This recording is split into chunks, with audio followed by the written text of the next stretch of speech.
కూడా అడగదొక్కుతున్నారని చెప్పి మా ప్రగాఢ విశ్వాసం.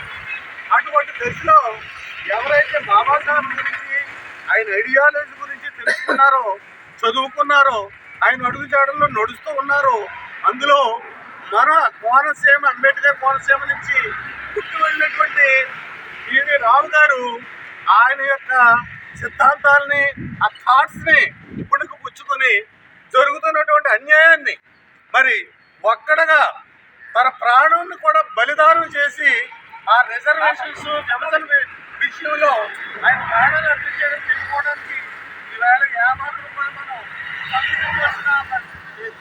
అటువంటి మహనీయుని యొక్క వర్ధంతిని జరుపుకోవడం కూడా ఈ గన్నవరం నియోజకవర్గం, అమలాపురం పార్లమెంట్ నియోజకవర్గం, అల్లవరం పార్లమెంట్ నియోజకవర్గం, అమలాపురం పార్లమెంట్ నియోజకవర్గం, రాజూరు కూడా ఈవేళ షెడ్యూల్ పడాలి అయినప్పుడు ఇదొక ఆంధ్రప్రదేశ్కే ఆయువు పట్టు, మరీ గన్నవరం ఆయువు పట్టు.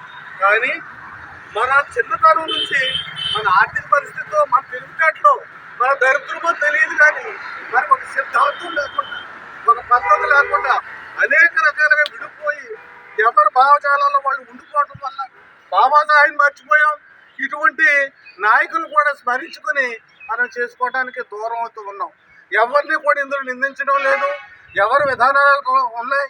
ఇప్పుడైనా ఎందుకు ఒక్క మాల జాతిని మనకంటే దిగువ జాతులు అని చెప్పి ఆ మను అన్నవాడు రాసిన దిగువ జాతులు కూడా మనల్ని కూడా చూస్తూ ఉన్నారు. కారణం ఏంటి? మిగిలిన అందరూ కలిపి మనల్ని అది కిందకే తొక్కి ఇది చేస్తున్నటువంటి పరిస్థితి ఉన్నది.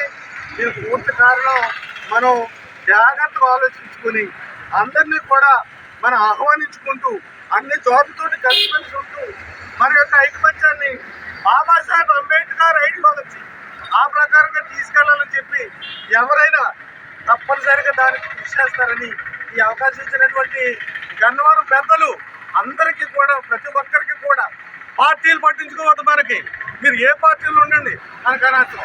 అంబేద్కర్ ఆశీస్సాలు వచ్చింది, ఆ పార్టీలోకి వెళ్ళి వాళ్ళ ద్వారా మన యొక్క లబ్ధి చేకూర్చాలని చెప్పి పిల్లలు ఈవేళ అకావికలం అయిపోయారు. చదువుకునే పిల్లలందరూ కూడా బానిసత్వానికి లోటైపోయారు. వాళ్ళు ఏ రకమైన ఫ్లెక్సీ పెట్టుకోవాలి కూడా వాళ్ళకి తెలియని పరిస్థితి. కారణండి పెద్దలుగా మన లోపమే, మనం అంబేద్కర్ గురించి చెప్పకూడదు, ఈ ఫ్లెక్సీ మనం పెట్టకూడదు, మన గ్రామాన్ని ఉండకూడదు. మనకు కావాల్సిన ఒక నీతి వాక్యం, నేను చెప్పినటువంటి నీతి వాక్యాన్ని పెట్టుకోవాలి. ఇదే కార్యక్రమం అమలాపురంలో మన వాళ్ళంతా భార్యలు పెట్టారు. గణేష్ స్తంభం దగ్గర వచ్చిన వారంతా కూడా అక్కడికి 2 గంటలకి మీటింగ్కి అందరూ కూడా కంపల్సరిగా రావాలని కోరుకుంటూ ఈ అవకాశం